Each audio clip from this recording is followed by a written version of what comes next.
Because as soon as you speak outside the boundaries, as soon as you say things that are different than what the establishment is telling you to say, what the newspapers, what the media, what everybody, including leading intellectuals, are telling you to say, as soon as you do that, the question of your patriotism arises. And Mark Twain said about patriotism and about loyalty, because people asked him, why aren't you loyal? He said, my kind of loyalty was loyalty to one's country, not to its institutions or its office holders. The country is the real thing, the substantial thing, the eternal thing. It is the thing to watch over and care for and be loyal to. Its institutions are extraneous. They are its mere clothing, and clothing can wear out, become ragged, cease to be comfortable, cease to protect the body from winter, disease, and death. To be loyal to rags, to shout for rags, to worship rags, to die for rags, that is a loyalty of unreason. This is important because in the present discussion, boundaries have been set. Lines have been drawn, and people who go outside those boundaries and dare to criticize official policy are called unpatriotic and disloyal.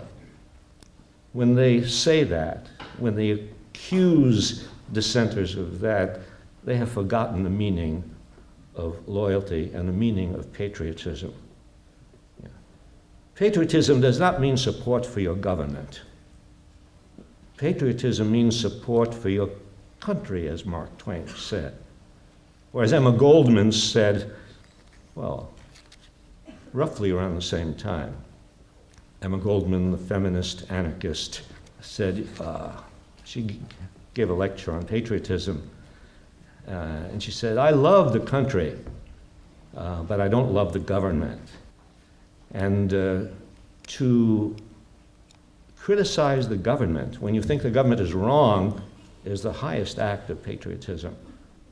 And when somebody accuses you, I don't know if you will all face that situation, but if somebody accuses you of not being patriotic because you don't go along with whatever the government is doing, I think you ought to remind them about the Declaration of Independence. And that according to the Declaration of Independence, and everybody praises the Declaration of Independence when it's hung up on a classroom wall, but not when people read it and understand it. During the Vietnam War, a soldier was disciplined for putting up the Declaration of Independence on his barracks wall. Really. But the Declaration of Independence says that governments are artificial creations. They're set up by people, by the people of the country. Governments are set up by the people of the country to achieve certain things, certain objectives. The equality of all people in their right to life, liberty, and the pursuit of happiness. So, governments are artificial creations set up for those purposes, and when a government becomes destructive of those ends, as the Declaration said, it is the right of the people to alter or abolish it. That's serious. But that is democratic doctrine. That is the idea of democracy. And therefore, there are times when it becomes absolutely patriotic to point a finger at the government and say, the government is not doing what it should be doing to safeguard the right of people to life, liberty, and the pursuit of happiness.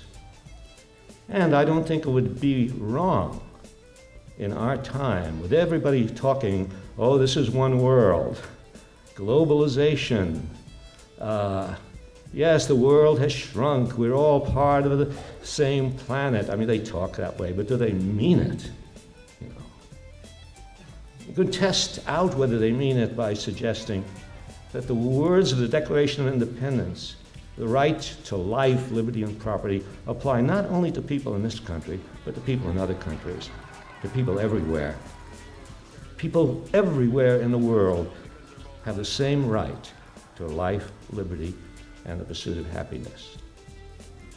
And so when the government becomes destructive of that, well, then it is patriotic to criticize, to oppose the government, to become a dissenter.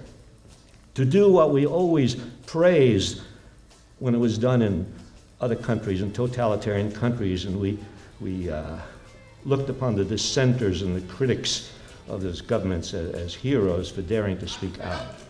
We should throw every one of you